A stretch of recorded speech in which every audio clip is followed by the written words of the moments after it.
Hi Lay, hi Charlene. Congratulations to the newly wedded couple. Today is the beginning of your journey as a couple, and as you embark your journey, may you learn the importance of patience, understanding, love beyond measure, caring, sharing, and fear of God as the days and years pass by. The true essence of a good marriage is to put God in the center of it all. Because if you put God in the center of it, all else will be put in its right and proper places. Remember, it's not in the good times that you see the true color of a person, but in the bad times.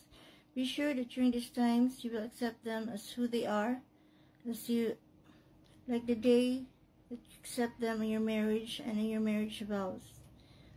Be happy, and may abundance and good health be with you both always. Great. Cheers.